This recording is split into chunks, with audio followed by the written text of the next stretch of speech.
Hello, everybody. Welcome. One day today, here we are. This is episode 30. I'm really excited. I feel like I'm excited every time we do this because there's so many amazing people that have just fallen out of the sky and just shining their lights bright in this world that's opening up to seeing itself for the first time in my life. I mean, and even the people I've talked to who are generations older than me are observing just what's opening in this world, what's possible now, what COVID and all the experiences is as a as global citizens, what we're all dealing with together. It kind of points us to our own, you know, collaboration, community, and connection that's so important. And I feel there's never been a higher value for it. So it's just so exciting for me to be here and to have this space. So I'm really excited about our guest today. But first, let me say hello to our co-host, Matthew. Matthew, how are you today, brother? I'm all right. Bit of a low day, but that's okay. It's for the most part I'm okay. I'm also curious. We've been talking backstage, and I'm actually I don't really have much to say today. I'm actually curious to hear our guest today, so I'm gonna be quiet Yeah, and let's bring them on. let's do it. All right. First, we have Jocelyn Bellows. Let's say hello. Hi, Hi, everyone. Hi, hi, guys. Jocelyn. Thank you for joining us. So Thank happy to you. have you. Thank you so much for having me. I know that I think we had to play with the schedule to make this happen. So, Abram, I'm incredibly grateful to be a part of this conversation today. And Matthew, I know we just met a moment ago, and looking forward to getting to know you a little better as well and what's going on in your world. So, thank you very much for having me here. Well, we're so excited to have you and to have you share. So Yeah. we're just gonna let you have at it, Jocelyn. So without further ado, Jocelyn, the stage is yours. Okay. Well, I'm actually probably going to kick off about my title just because I think that it's sort of a great place to kick off, and that kind of gives a little background as to what's going on in my world. So I'm a breakup to wake up coach. And what that means is I work with men and women to break up with their stories that they have told themselves, this mistruths that they've told themselves for many, many years about how they're unworthy of receiving love or the financial abundance, or they're unable to connect with others or rise above the space that they have lived in for so long that they've created this limitation around themselves. And we work together to break up with those energetic ties, those stories, those conversations, to wake up to the reality of a beautiful and abundant life that you do get to actually live into. And when you choose and decide that you're worthy, and we get down to the roots of those stories, we get right down to the roots of them and pluck those out of your head, and then nourish, we plant a new seed and nourish those. And the reason that I do this is actually my own journey. In fact, right before we got on this conversation, it was confronted right in front of my face with my former husband. My journey began just a few years ago when I moved to Colorado. I live in Colorado these days. And when I moved here, at the time I was married and had a very young son who was right behind me right there. And I realized very shortly thereafter that the relationship that I was in was no longer serving me. I was very limited in many, many ways. I was unhappy. My life was unfulfilled. And I knew that I had to make some significant changes because I looked around and said, it seems to me that there are people out there living pretty abundant lives. And why am I continuing to live in this small space when I know inside of me that I have greatness? I know that exists. I just didn't know that I didn't have the tools of how to do that. And I really wanted to understand how I attracted myself into this relationship that was just really challenging for me in many, many ways. And I wanted to be very clear. I want to take ownership of what I put out in the world. It was how I was showing up for me, which presented what showed up for me. And that's why I work so hard to make sure that people know that this is possible, that you can break up with your own BS and you have that ability to move through and live more abundantly. And I do this through a myriad of tools, a lot of visualization. That's not really the point. The point being is that we are all creations of source. Each and every one of us are creations of love, of magnificence, of energy. We are frequent, we run on a certain frequency, and when we get to turn that frequency up and we choose to live in a place of love, of value, of joy, of happiness, those words raise our frequency, and we start to realize that opportunities show up, people show up, newness, the ability to continue to grow and be aligned with the being that you're always meant to be. Those things all actually happen. I didn't believe it myself. If you'd asked me that 4 years ago, I would have laughed in your face. And now I'm all up in it because that's what I live in and that's what I love to talk about and share in the world. Because I believe that we are all part of this global conscious community, that we get to have that conversation and talk about who we are as people, because when we start to put ourselves in these pockets of smallness, we forget the beauty that we actually were always meant that we were. Currently, with everything that's been going on with Corona, I know that a lot of things have been lifting, and truth be told, I don't watch the news. I just kind of hear snippets that I know the virus is spreading again, and there's more hospitalizations and da da da da. But this is all a lot of fear. And what happens with fear is when we live in that space of fear, we start to close ourselves in. We start to do less. We start to, sometimes we eat poorly. We watch more TV. We're more lethargic. We don't necessarily get out and communicate with our friends, with our family. And that just happens to be what's happening specifically with Corona. But any one of us, all of us, at some period in our lives, have gone through a tough situation, something that didn't feel good, and we've isolated. We've self-isolated. And when we do that, we start to kind of continue to tell ourselves these stories that we're all alone and no one can possibly understand what we're going through. And while to some degree that may be true, when we start to open up and start to connect with other people, we start to realize that our journey, that my journey, has been quite similar to someone else's journey. In fact, that's sort of what began with me when I began my own. I reached out to a friend that I hadn't talked to in 20 years, and I was inspired to reach out to her because I'd seen her journey change very publicly on Facebook. She'd gone back to her maiden name, yet the joy that was coming through on her Facebook page, I was so drawn to. And because I was at the beginning of, like, why is my life just not working for me?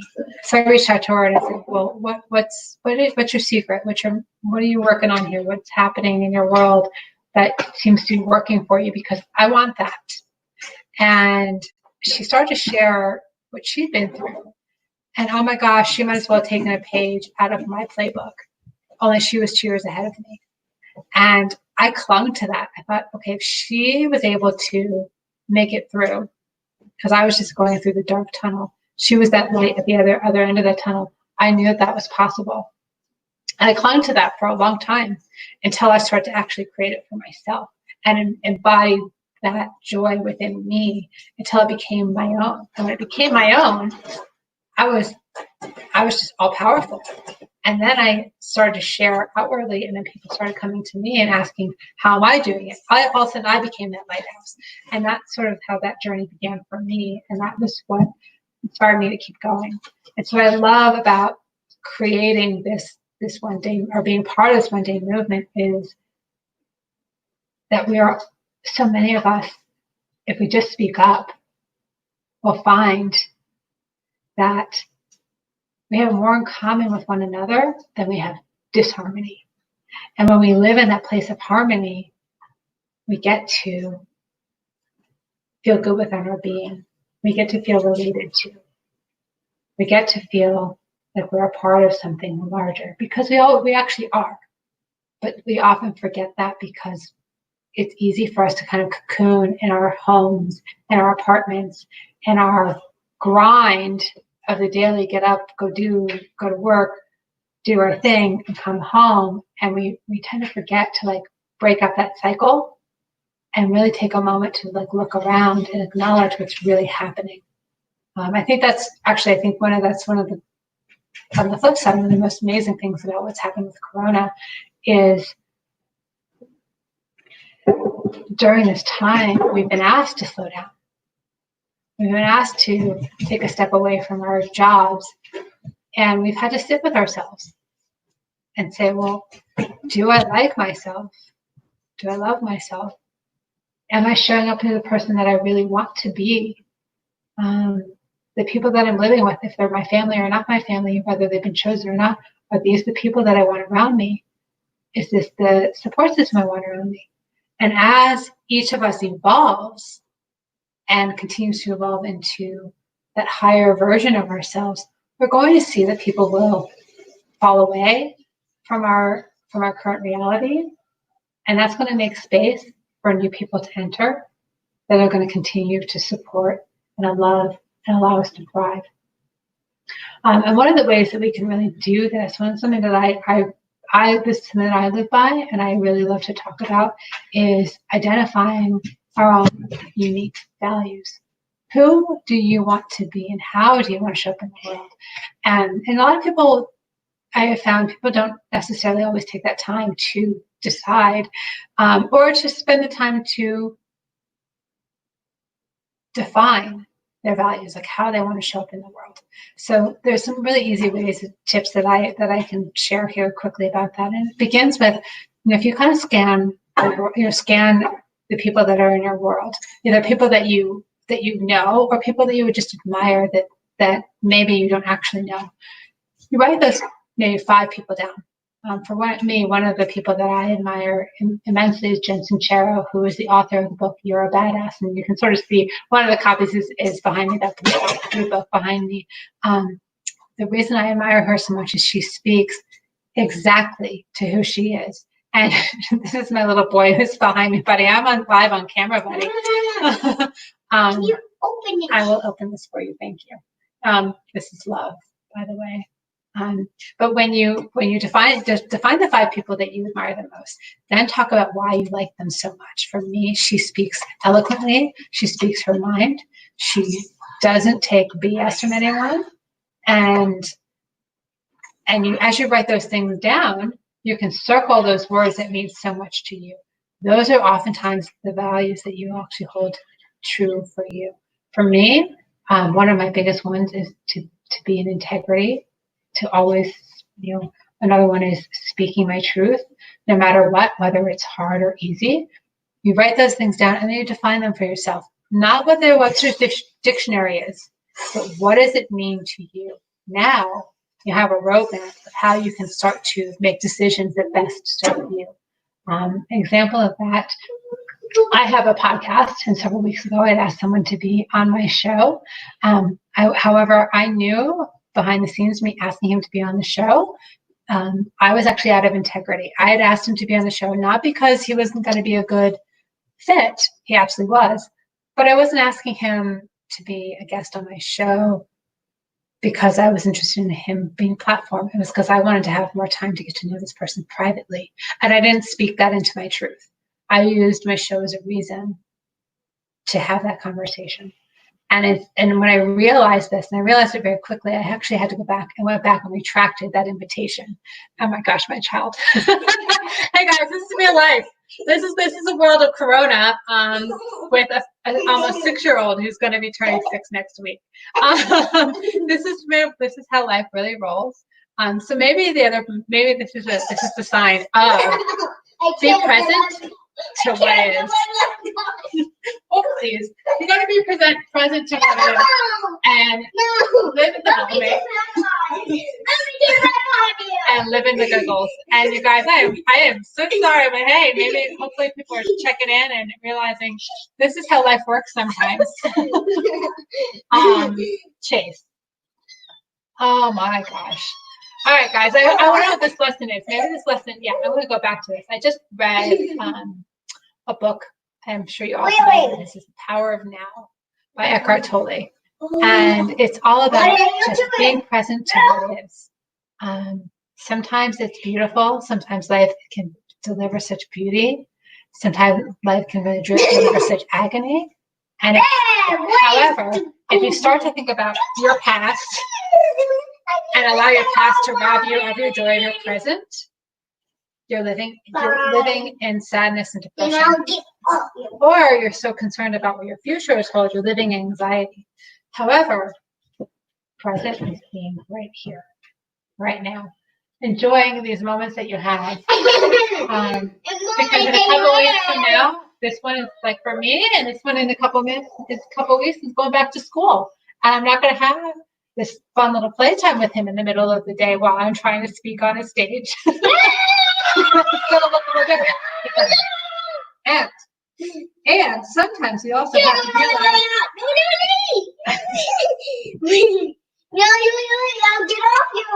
that life delivers you gifts, whether you're expecting them or not. Chase, sit down.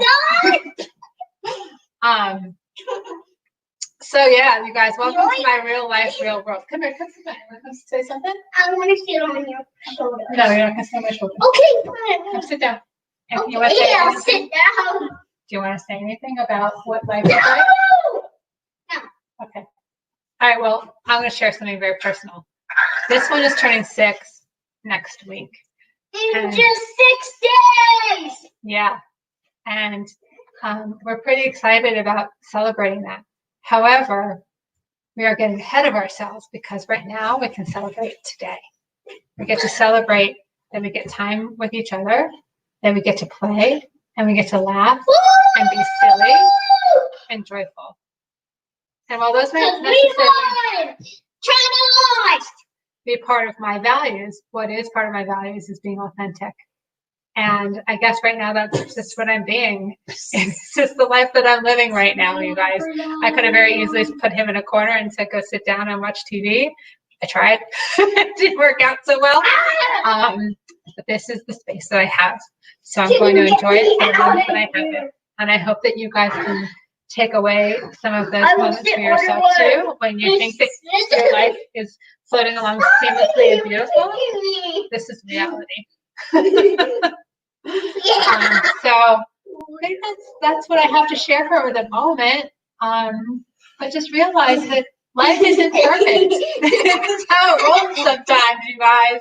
And we have a choice that we can choose to laugh about it and live in it, or we can choose to get upset. Because we are freedom and right now, I guess I'm going to choose to laugh about it because that is where I am. This is my real life, you guys. All right. And now I get down. All right. What else? What else can we share in the last 30 seconds that we have, buddy? What do you want to say? What do you want to say to these guys? No. No? You're done? Okay. Well, this is what it's like to be a parent of a young child when you work from home. Oh.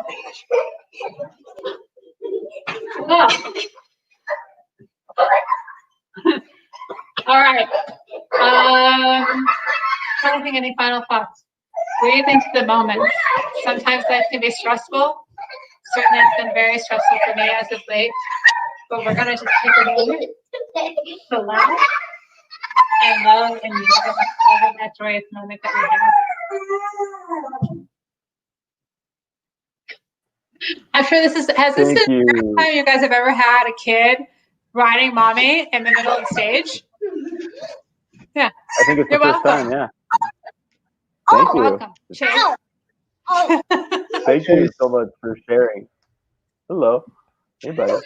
Well, thank you, Jocelyn, for sharing your story and sharing all that. It's so amazing who you're being and you know, empowering others with what you've gone through and, you know, sharing your gifts. So I really acknowledge you, just who you're being and just you're sharing with us.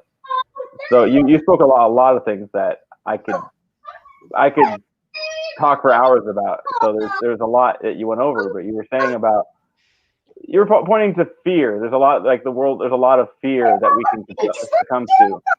And I wanted you to, you know, dive a little more into that. Like, what do you see as, what do you see as happening in the world with the opportunity? Like, because in my experience, fear has been, what I learned is when fear is something that is a compass for what I need to face and what I need to do. And like, how do you see individuals and humanity you know, facing their fears. Like, how do you see that?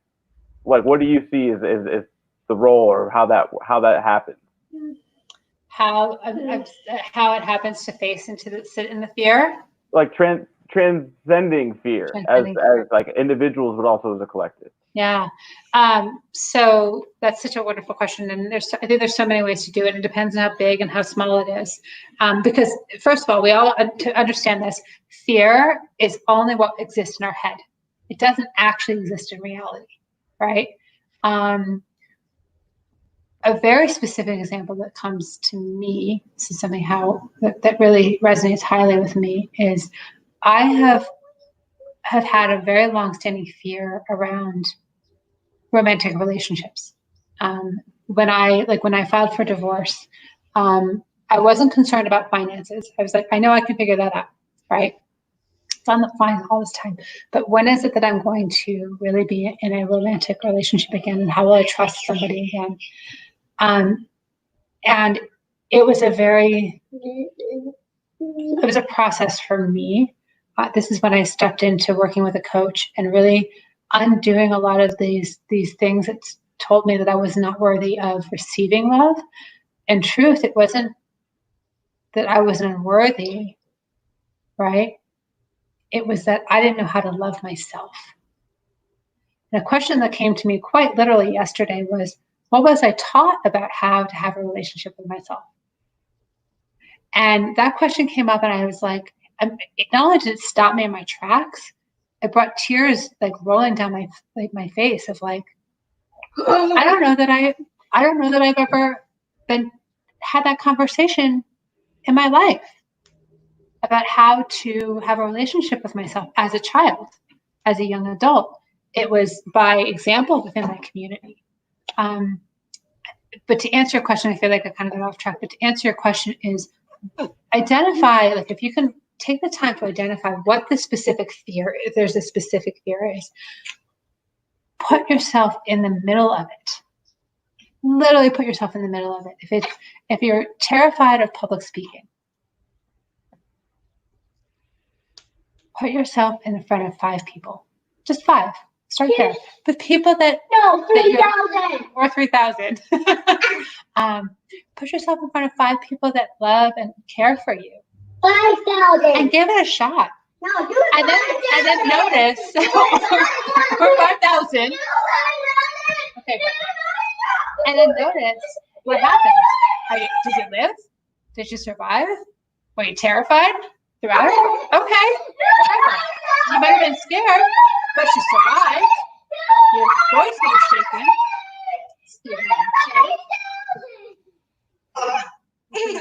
That is enough. Okay. But take that step toward whatever that thing that may be fearful. Do it. Just do it. And then observe where you are after the fact. Is it going to kill you? Probably not. Probably not. For people who are starting businesses, one of the things that I learned really early on was you start to ask your friends for their support in your business. Maybe they're spending money on you, maybe they're not, and you think that these friends are going to be there no matter what. But it's scary to ask them for money, to financially support you in your business. That's okay. Send that email. Send it. And then don't necessarily follow the response. If they don't respond, that's their choice. Realize it's not yours. Don't take it personal. Go to the 4 agreements. There you speak your truth. You speak with eloquence. You realize that it's not personal. And you learn from it. And if it's something that like journaling, I think journaling is a great tool. Journal about whatever it is that you want to work on. Write down your action steps. And then after you've taken that action, write down exactly what it was that you experienced throughout it. What were the feelings you felt in your body? What were the emotions you had? What was the physical response to it? Did you throw up? Okay, it happens. We've been there. I see dark. Jeez, that's enough, buddy. Sorry, guys. I mean, just because your eyes are closed, but and that's really the biggest part. I think is that you take that step into the darkness, and you don't have to do it alone. Remember, you don't have to do this alone. You do not have to do this alone. In fact, I encourage you to take that journey. Maybe you take it with a close friend or a confidant, or somebody that you can trust that maybe be impartial to the outcome of it. But give yourself that chance. And it doesn't have to be this big, bold step. It doesn't mean you have to start a business. It doesn't mean that you have to ask someone on a date. It doesn't mean you have to put yourself in front of 5,000 people for the first time. Take small steps. That's enough. Okay, 5 more minutes. I'm almost done. This is not fearful, but this is a little bit new for me.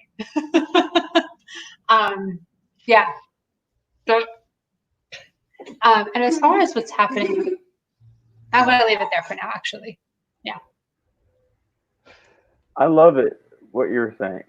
Well, I want to let you say something. I just want to say what you just said, Jocelyn, is like what I've experienced is fear when fear is our compass, the most beautiful things come from stepping through our fears and like create we can transcend it and create, turn it when we see it and it's not so scary when we're actually there. There's a power in that, and something opens up that a door that we wouldn't have even seen until we actually step through it. But I just wanted to say that's a beautiful point.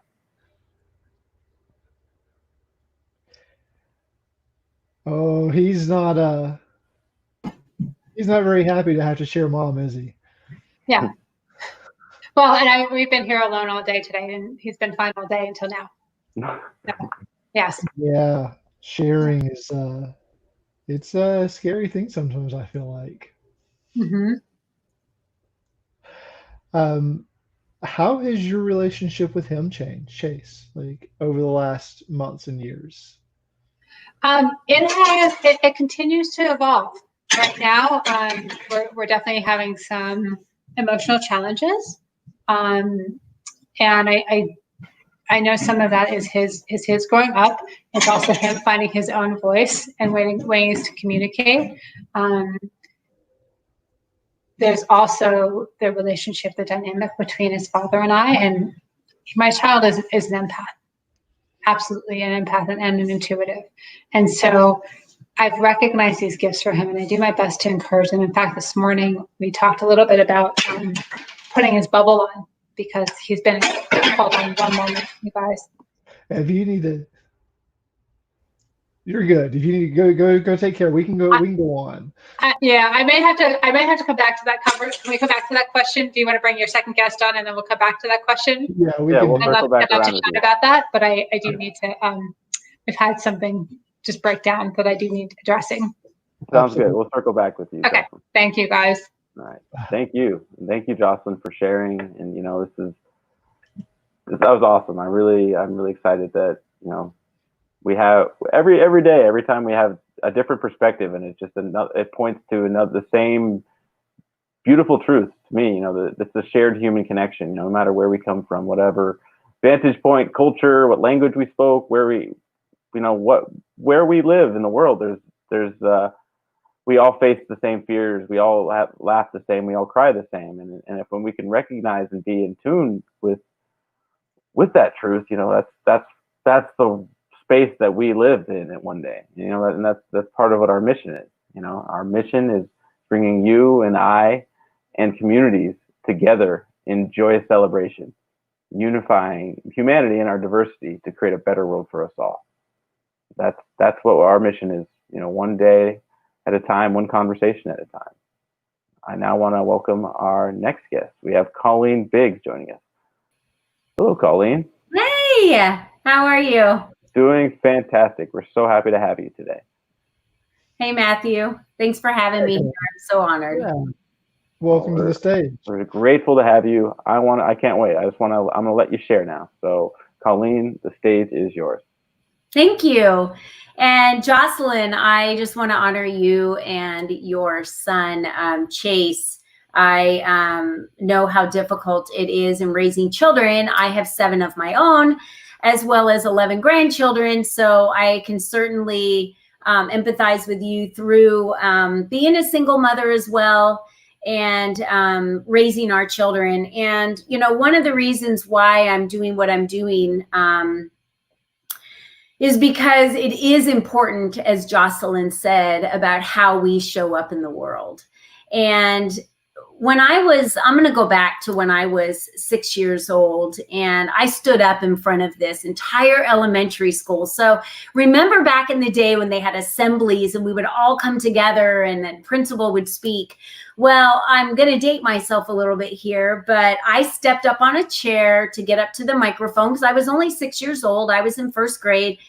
I pressed play on a cassette tape and I sang "You Light Up My Life" by Debbie Boone. And in that moment in front of this school, I felt like I was a movie star, right? I was so confident as a child at 6 years old. I was fearless, and I could just be in front of them singing at the top of my lungs. It was thankfully never recorded because I'm pretty sure it was awful. But in that moment, I was singing like any other artist out there that sang, and I sounded beautiful because I had all the confidence in the world about me. So let's fast forward a little bit to the time I was 12 years old. Now I'm sharing this story with you because I want you to realize where I've come from, and a lot of what Jocelyn talks about breaking up with relationships. If we don't, we can land in a world where we're the victim. But if we break up with those relationships, as she talks about, then it frees us to show up in the world as we want to be. And I was in a family that had a very abusive father. I actually didn't realize that I was in a family with an abusive father until I was older, because I thought all the other families were in the same type of family, that their dads treated them the same and their moms, and that's just the way it was. So I was the baby of the family, and I got picked on quite a bit, not by just my father, but also by my brothers and sisters, because I was the baby and they could take advantage of me. So anyway, my father and my mother got divorced when I was 12. I'm sure many of you watching today and listening have also had to be in divorced families. And I say that because it broke my heart. Here I am in a family where I'm being abused, yet it broke my heart that my dad left. And, you know, that is something I had to work through in my life to be able to move forward with that relationship. But it was a conversation that my father had with my mother, which was about, she's not worth $100 a month. Now, I wasn't supposed to hear that conversation. That conversation was between my mother and my father. It wasn't between myself and my father. But what do you think happened in my life? That was my father. He was the man I looked up to. So this man didn't think I was worth $100 a month. Can you imagine the tape that just keeps replaying in your head over and over again for every job that you apply for every relationship that you get into? Now I'm just looking for a man that cares about me, but I didn't even really understand what that meant, right? Because the way my father showed me he loved me wasn't the typical way that we should be showing a child, as Jocelyn does with Chase, how we love our children, right? So fast forward, I get into relationships with people that are addicted to substances because I'm going to save them, right? We go through this world thinking we're going to save them. And I also remember my mother telling me at one time in my life when I was younger that I was being very selfish. And so I vowed, oh my gosh, I don't want my mom to think I'm selfish. So I am going to do everything for everybody and never anything for myself from this point forward. Again, imagine what my landscape looked like moving forward. I'm telling this story because I want you to recognize that it's the foundation of when we were children, is when many of these seeds were put into place for how we live our lives moving forward, because those were choices of things that happened to us at the moment that necessarily we didn't have a choice to change as children. But then as we grow older, we need to recognize that we have two choices in life. We can show up every day and just try and be the best person we can be every day, or we can shrink back and we can play small. And we cannot show up for those that love us. We cannot show up for ourselves, and we cannot show up for the Almighty God that created us, that put us on this earth, for us to be here for one reason, which is to be able to share our creative genius and who we are with the world. So how do we do that? Well, as I went through a series of relationships, I had had enough. You know, I had been divorced twice. I have 2 children. I'm a single mother. And I was just done. And I believe I was about 35 years old. And I said, I'm no longer going to show up as everyone else wants me to. This chameleon, this person that person thinks I need to be, put on a mask for what corporate feels I need to be, do this job that they think I need to do the way they want me to do it.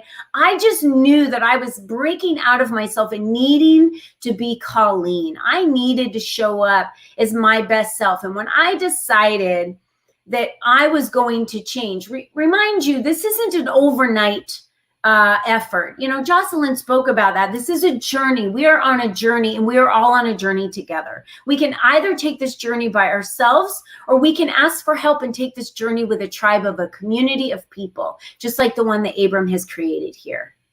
So I chose to take that journey with a tribe. So I had a therapist. I had people in my life that I could depend on to help me get through what I needed to get through. And we talked about fears earlier. You cannot get onto the other side of your truth and who you are and where you need to be if you can't face who you are today. And I remember when I was on business trips and I was traveling a lot, I found myself alone a lot with myself. And I didn't even like who I was. So I was like, I'm going to change this. I want to like who I am. I want to hang out with myself and have a good time. How many of us are walking through life not really being the person that we were created to be? How many of us in life aren't reaching out to support other people in helping them realize to be the best person that they can be? That is why I created my community Lead Up for Women, because I wanted powerful platforms for women to be able to show up as their best selves, to not have to choose to either be in a really great career or to be a really great mom, but I couldn't possibly do both because I'm told I have to choose one or the other. Well, I'm here to share a really big secret with you. The only person that can choose is you. And there is no white horse coming or prince on that white horse coming to give you permission to tell you you can go ahead and live your life.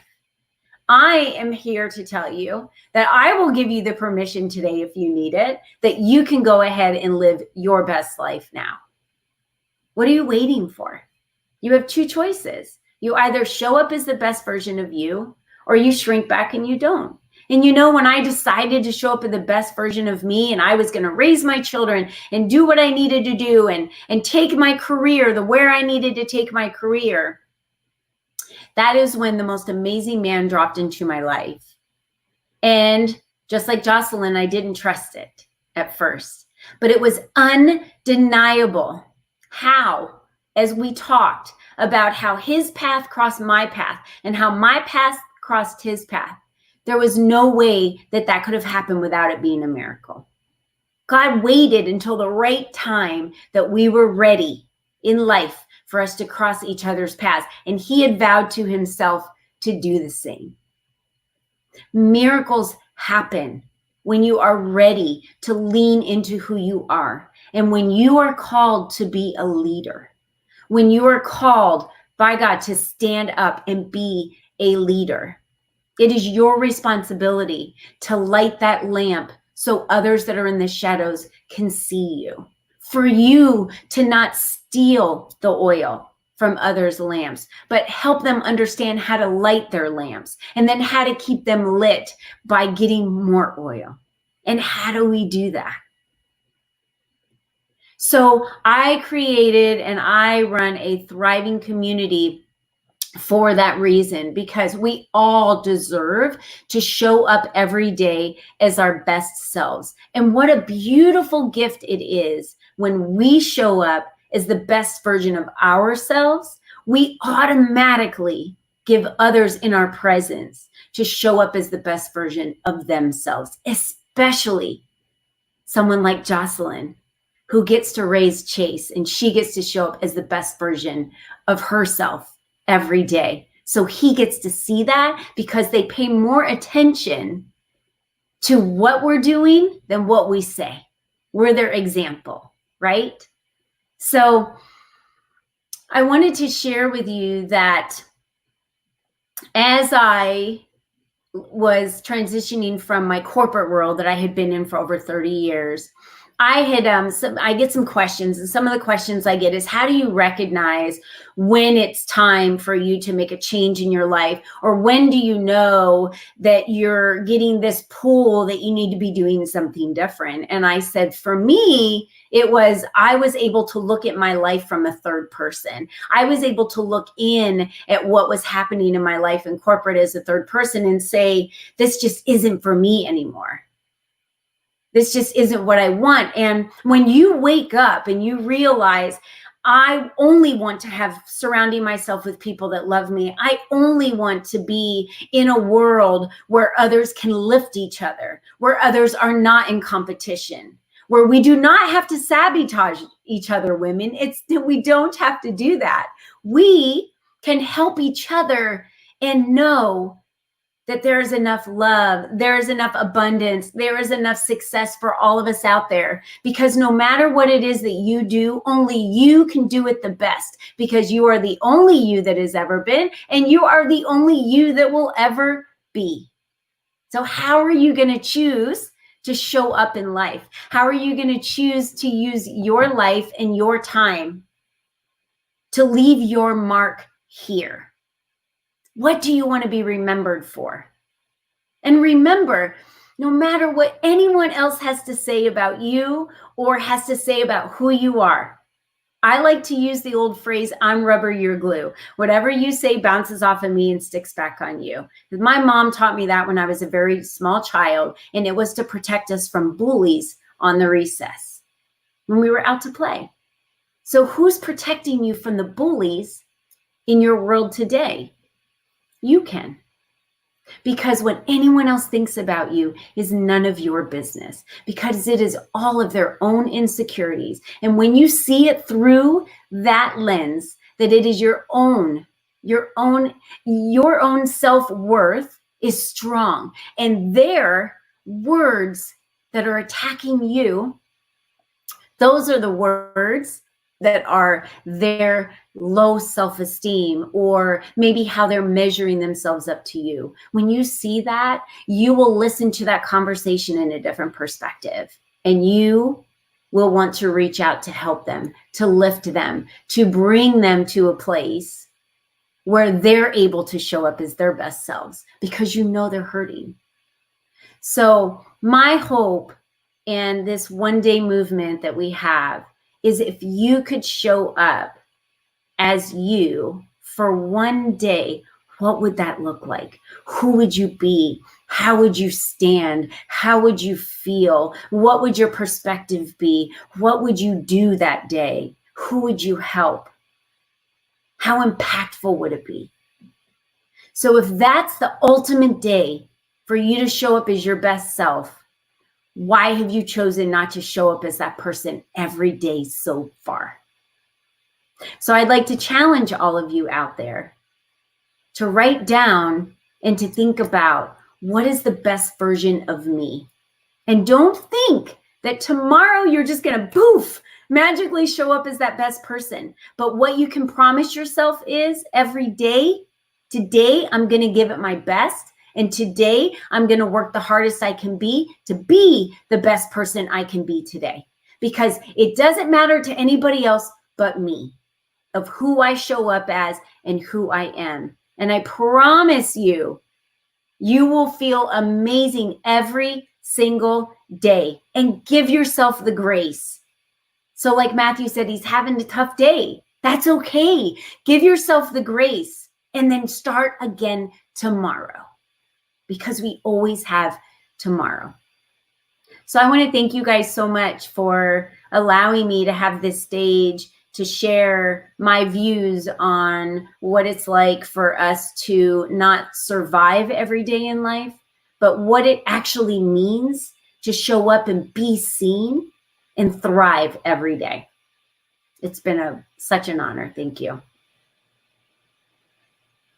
Thank you for sharing, Colleen. That was beautiful. You have such a warm, powerful energy, and it's so it's so encouraging and refreshing to receive, you know, your share. So thank you. So many things I heard in what you said. Like I just had thoughts, you know, memories of things like, you know, hurt people, but also transform people. You know, and I love that you're showing that, you know, the grace that we give ourselves and others, how powerful that is. You know, like, because when we're at the receiving end of someone else's toxicity, whether it's in our physical environment, whether it's in our emotional environment, our psychological environment, or even our spiritual environment, there's so much in recognizing our own, recognizing in the hurt person, in the person that's trying to hurt us, and like it allows space for us to not take it personally, and to like see them as not only a victim, but somebody who needs love. Like, and there's a saying I heard a while back, and it really, as far as I could tell, is true. The ones that are the hardest to love are the ones who need it the most. Absolutely. That's so true. I think it's beautiful, everything you said. It's inspiring that you're sharing your message. I'd be curious to hear. So what, you know, at what point did you see and recognize your power of like who you really were? And I want to share. Well, I want to hear your answer to that. But one of the things you said at the end reminded me of, like, you're kind of like talking about facing. I love how you're saying like facing yourselves. You talked about like the analogy of the lamp, like having like when we have a lamp, we're not stealing from somebody else. Like when we recognize the own fire that we have, that's, you know, that could be shining bright for everybody, could also have a lamp. But I'm just curious, what was your experience when you saw your fire, your lamp shining and burning? You know, my darkest time was when I just didn't know what I liked anymore. I didn't know what I was getting out of bed for every day anymore. And I just was truly not happy. I had been in 3 failed relationships. And, you know, at the time I felt as if I was blaming other people for those, when, hello, I was the common denominator in all 3 of these relationships. And I had just decided, you know, who are you to just play this victim when you need to be that example for these children that you're raising? And if you're going to be a strong mother figure for them, and if you are going to really be a strong figure for those that I was supporting in my career, I needed to make a massive change in my life. And, you know, most of us hit a wall. We have a serious sickness that happens. Something in our lives happen that's this pivotal moment for us to change. And I just felt like I had failed. You know, I just felt like I had failed at so many things that I have attempted to do. And I was like, enough is enough. Like at that point, you realize, you know, my dad was gone. My mom was gone. I had failed relationship. Who was coming, right? Who was coming to rescue me? Nobody. And I just kept waiting for someone to show up. And when you realize you're the only person that can rescue you, and if you don't love you, you can't possibly love another human being, right? And as much as I loved my children, it was time for me to work on me. And I needed to do that. And when I did that and I took the time, it changed my life. We're talking miracles have happened in my life since that point. And I know that we all have a mission and a path that we're here for. We just keep denying it, and we stay here constantly because we think our brain is the power and everything we have, and it's not. It's so our heart. It's so our soul. It's our intuition. And trust me when I tell you, like, I use my brain on a regular basis because our mind is our motherboard, but it's trickery sometimes. Because think about it, if you heard a big sound and then all of a sudden everything in your body gets warm and you shake and your blood pressure goes up, like, were you seriously ever in danger when that firework went off? Was it gonna like kill you? No. But your brain and your mind automatically signaled every part of your body. That's how powerful our mind is. So if we think in our mind that we're not enough, we're not worthy enough, we're not brave enough, I can't do it, I'm not courageous, then you are not any of those things, and you never will be. Because when someone says, I can't afford it, I can't quit my job, I can't do this, I can't do that, I always say to them, you're right, and you never will. Until you change your mindset that says, I can, and at least you try. To me, if you try and you fail, it's not failure. It's a lesson that you learned, and now you know to move forward in the other direction. But if you never even tried in the first place, then where are you? You're never moving forward. So that's why I'm so passionate about it, because when you figure out that it's all your choices, it makes life a lot easier. Doesn't Yeah, right. There's a Henry Ford quote that says, "Whether you think you can or think you can't, either way, you are right." That's Henry Ford, right? Yeah. He says, if you think you can and you think you can't, you're right. And I use that quote all the time. I also use the quote, if learning is beneath you, then leadership is beyond you. To ever think that you know enough and you never have to learn anymore, or that somebody else can't teach you something, to me is just arrogant. You're never going to be a true leader, and true leaders aren't assigned. You know, on earth, we try and assign them. God assigns them, but really true leaders are born out of their ability to have people that admire and follow them. That is the actual definition of a leader. People are following them. Absolutely. So we're running a little short on time. We can go over, like, if you guys have time after an hour to stay and chat, like, I don't mind going a little bit long on the show, and I know Abram doesn't either. You know, if it lasts longer than an hour. But I'd like to bring Jocelyn back on real quick so we can have all of you guys share together. Welcome back. Hi, Jocelyn. Hello. And my child is now at the neighbor's house. So we'll see how this goes. Abracadabra.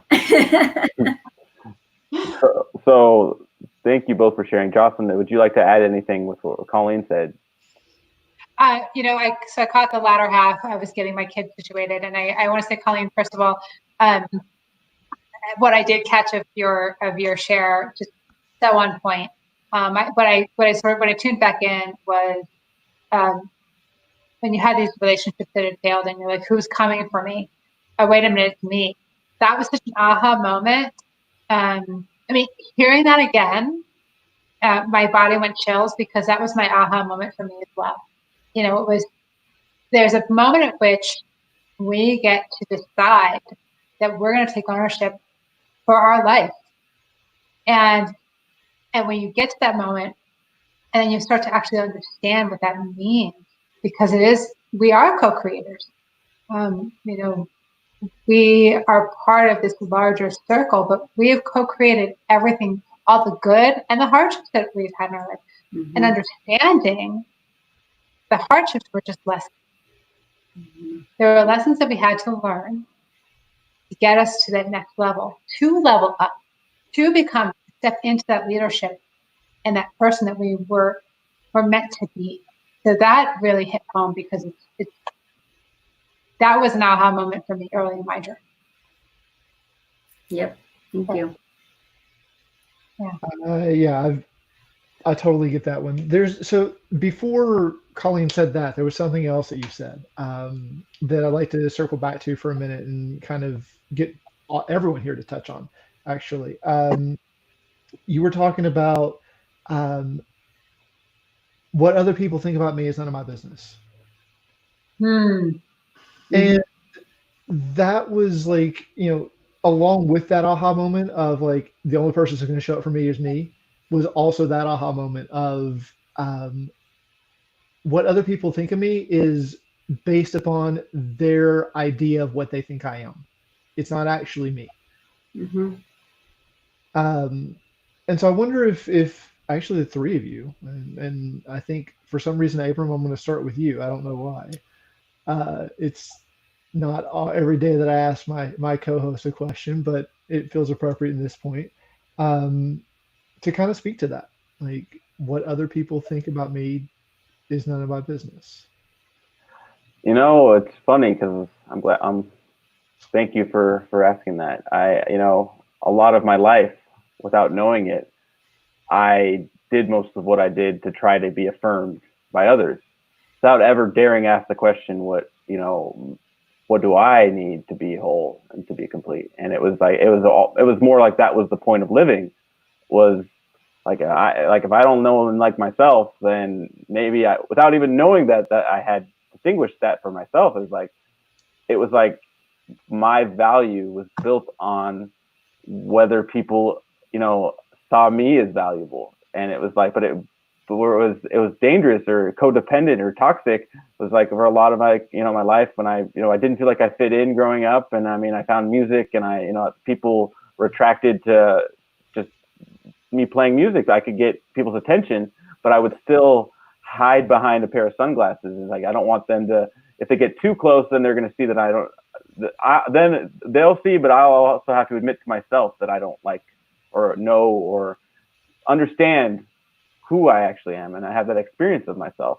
So a lot of my life was trying to it was through my need of affirmation from others that I would frame my art. Or I was like, hey, do you like me now? Like, please tell me you like me now. And it's like, I would almost sum it up like this: like, we're all on Facebook, and especially with musicians and bands on Facebook, you're kind of expected to present yourself as grander than yourself. So a lot of the time, you'll see photos of bands like, here's us looking cool over here. Here's us looking cool over here. And here's us behind a freeway. Here's us standing in front of this. And then eventually it's like, is this cool? Like, please tell me this is cool. Like, you like this? Like, and you're like, and it's like this codependent, toxic cycle where you just like, your worth and value is based on whether people are buying your presentation of yourself. And it's like, for me, it wasn't always that way, but it was the lacking of the deeper purpose that I didn't see. And the irony is, like, when I actually was willing to face myself and realize that not only does it not matter what others think of me, but it's like what I was afraid people might think of me, what I was afraid to look at was actually the very thing that people would appreciate about me. The thing that made me unique was what people saw as something that I had to offer. So it was like, all of a sudden, when I saw my own value, I could be authentic, and then I could actually have a real connection instead of just like creating a smoke bomb, like, look over here, but not too close. Yeah, absolutely. Well, let's just keep going clockwise. I don't know if the order on the screen is the same for you guys, but for me, it's in clockwise order: Abram, Colleen, and Jocelyn. So, Colleen, let's just go to you. Yeah. So, for me, the when I realized that I was done with what other people thought was because in corporate America, for me, there was a lot of competition with females, but I didn't really run into that with males ever. They were more my sponsors and my mentors. And I couldn't understand why people would label me or say that I was something I wasn't, right? I didn't feel that I was that person ever. And, but yet there was always competition there. And I really, truly, it hurt my feelings. And I mean, I really didn't understand why certain people didn't like me or what the issue was until someone I had met started working out with one of the girls that I worked with. And she said to me one day, "You are so nice. I have no idea why everyone doesn't like you." And I was like, "What? People don't like me?" And I was really shocked. And she said, "Yeah, you're just like, you're so intense with work, and you come in and you do your job and you're really good at it and you win all these awards, and then but when someone like really gets to know who you are, like you're such a giving person, and you decided to help me lose weight, and you're just so sweet. You've invited me, my husband and I and the kids over to your house, and I said, well, that's who I am. And so I realized that it was just the perspective of what other people had of me and who I was, but not one person ever cared to even get close enough to me to ask me a question or to really get to know me. And at that point, I realized here, I was letting all of that affect me of what people thought I was. And it really none of it really mattered ever, because if I didn't love who I was and I didn't thrive on, like I said, being by myself and being who I am and very happy with my success or happy with my production or happy with my friends or my family or myself, then really what does it matter in the end? I mean, it doesn't matter along the way what everyone else thinks of you, because think of who we admire the most in life. Those people we admire the most in life are those people that just are quirky and show up exactly who they are. They don't ask for permission of anything. And that's who we find like the most captivating in public. We always do. And those are the ones we gravitate to. Yet people still try to show up as someone they're not. It's exhausting.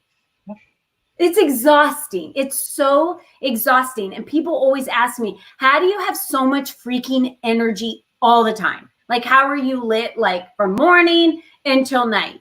And I say, because I'm just me.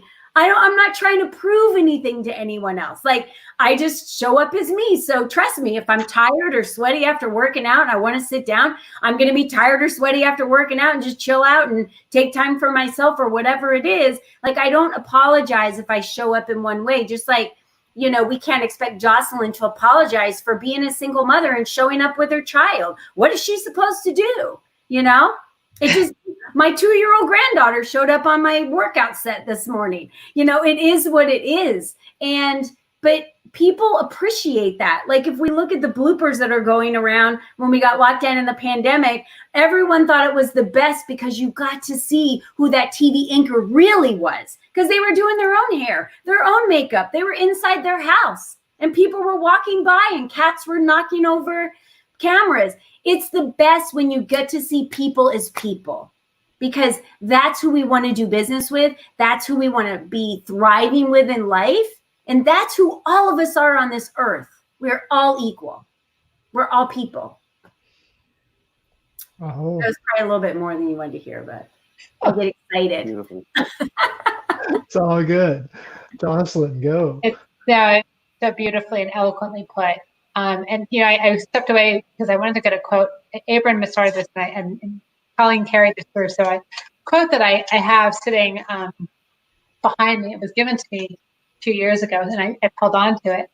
And it says, what is most personal and unique in each of one of us is probably the very element which would, if we were to share it or express it, speak most deeply to others.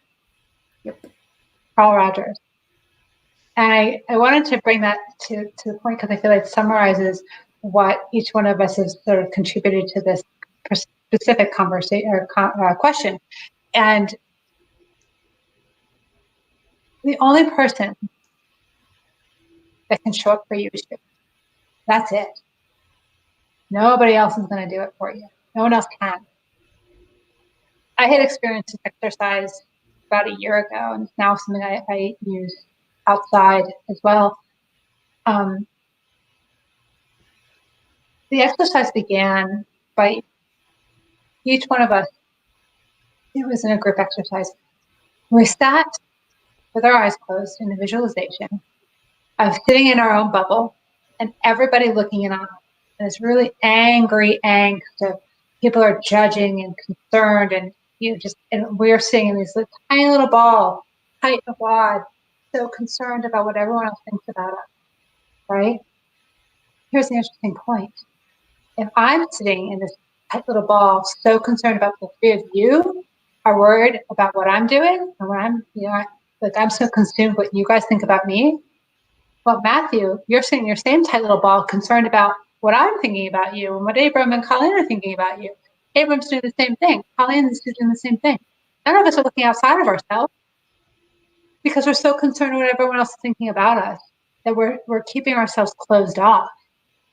It's quite an interesting paradigm because it doesn't actually matter. It doesn't matter what other people think about us. We allow it to. We allow ourselves to be validated externally. But that validation is shallow and false. It is all about how each one of us decides to show up for ourselves and how we're going to love ourselves and being unattached to those those boxes that people put us in. Because at the end of the day, I go to sleep with me. In the morning, I wake up to me. Nobody else. Nobody else. It's incredibly important to really understand and get to know and to love who you are and forgive yourself for your past mistakes and just understand that those are just things that you had to learn. Mm-hmm. And I say that because, honest to God, I'm in the middle of it. I'm in middle of my own hailstorm of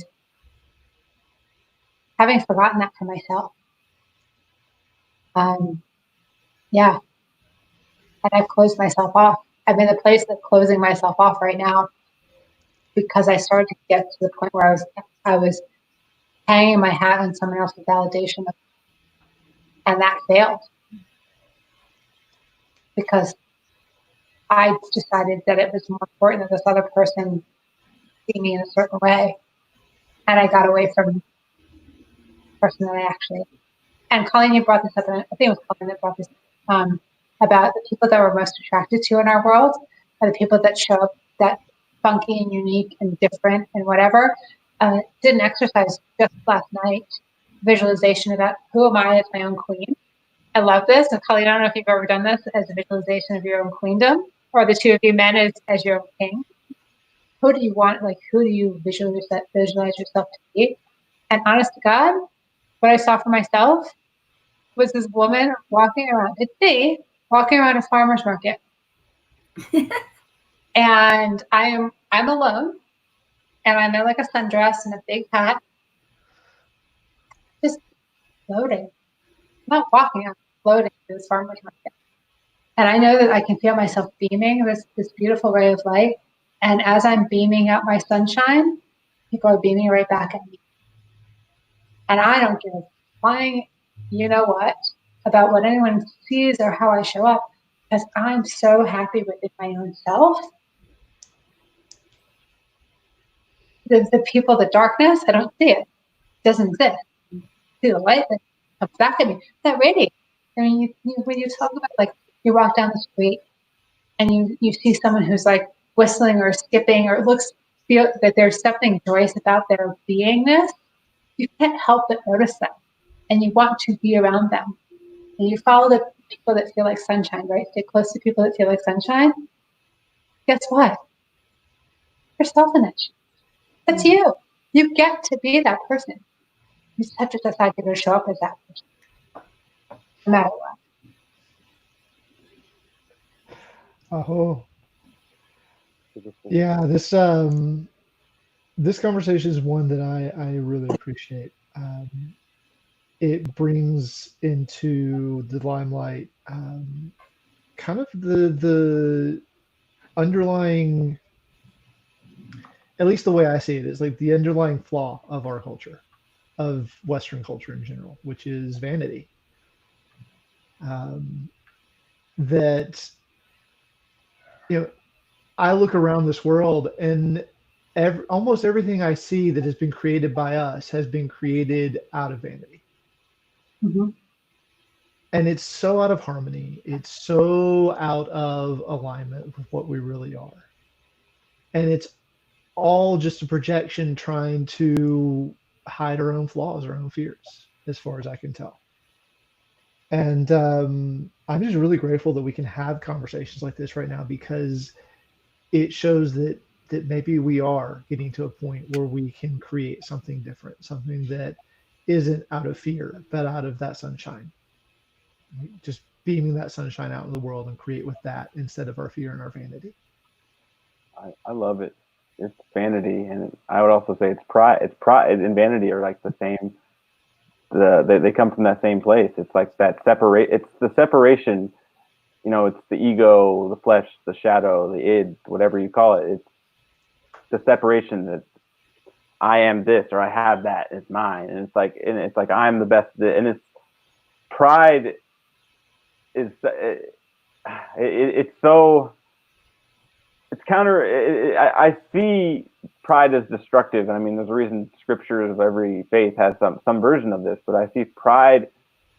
We don't see our pride, how it can blind us from, you know, it's like, and it makes us blind from seeing the fact that how when we're actually vulnerable, we're actually the most powerful. We're actually the most expressive, we have the most ability to collaborate. We have the most like, and it is in pride that is premised by the division, by that lie of that we're identifying with who we are not, with our story, with our thoughts, with our emotions, with our bodily functions and sensations.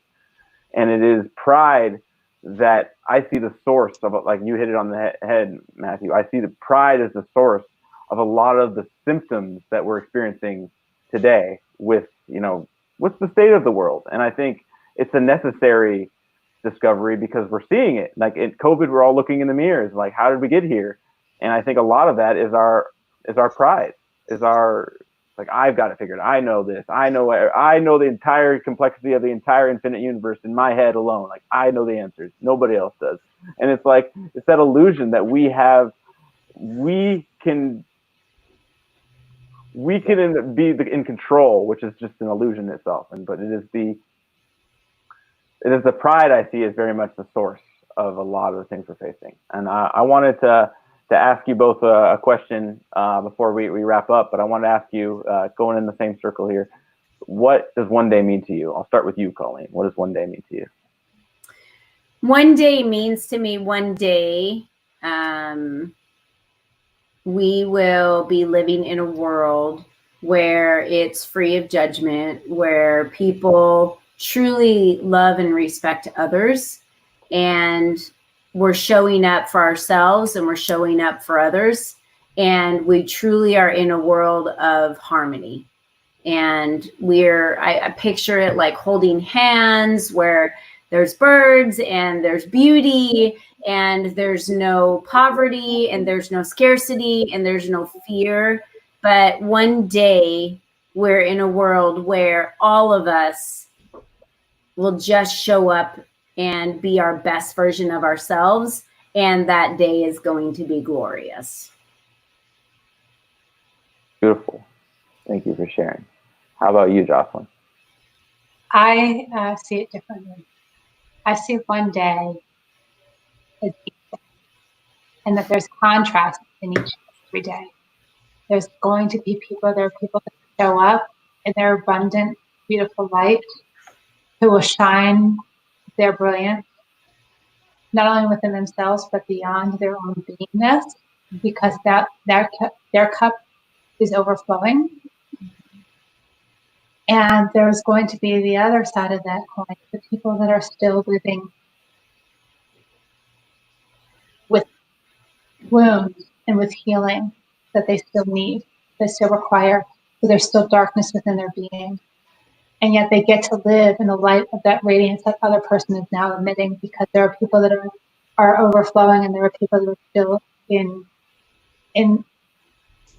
the word is need, and I don't even want to say that, but it is. You know, that we have to have this context and balance to understand highs and the beauty, and you have that darkness and the lows. And then we get to have this very conscious conversation about lifting ourselves and realizing that we're part of a bigger energy. And that we are all together in this. And that we all continue to discover our own gifts and share with one another, that we always have one hand in front of us. And I keep doing this because I'm like, where am I in the camera? One hand in front of us, someone lifting us up, and one hand behind us, lifting it up. That's the Wow. Thank you for sharing that. I'm so grateful to have both of you, sharing your story and just who you're being in the world, and how I can't help but be encouraged after conversations like this, because there's so much happening in the world, but I just feel so excited about the future, knowing that people like you, Colleen and Jocelyn, that are just living in one day right now, today, and I think it's ultimately it's every day being that. It is a way of being, not a way of doing, and I'm just so blessed and grateful to cross paths, but just also receive the energy that you're both giving this world and the gifts that you are. So just thank you. This has been amazing. I hope you'll both come back and share with us very soon. Thank you. It was an honor to be here. Thank you, guys. Yes, agreed. Thank you both. We are so fortunate to have both of you. And for those of you who have been tuning in, thank you for joining us. This has been another amazing conversation, and we invite you and welcome you to share on the stage. The stage is for you. It's for you to share the gift that you are. And if you're just a little bit unsure, like, well, maybe I'll share, but I'm not sure, I don't know what I would share, you are exactly in the space and ready for it. Like that's when you know. It's like maybe, but I'm not sure. Like there's so much on the other side of when you are willing to share yourself authentically, willing to be vulnerable. It was scary for me at first, and it still is sometimes, but it is a gift that I received by sharing my story, because it makes my story not in my pain I've had in my life. It makes it separate. It separates it from myself. And when we can see it, we don't have to be it. And I invite you and I encourage you to share on the stage. You see the link on the bottom of the screen. We would love to have you. This is your space to be loved and to be accepted for who you are. And we want to receive your gift, because what you are and who you are is a gift, even if you don't even see what it is yet. We are so grateful just to have the space and to have you with us. And that's part of what our vision here is one day. Our vision is humanity rising in a connected world, with each person's unique contributions being valued and magnified through a higher level of collaboration, producing unprecedented new realms of possibility. And that's why we're here. Just wanted to thank you, thank both our guests, Jocelyn and Colleen. This has been a wonderful, beautiful conversation, and we will see you next week on Tuesday. 2 more amazing guests, but have a wonderful weekend. I love you all. We'll see you next time. Be safe, be well. Take care, everybody. Bye-bye.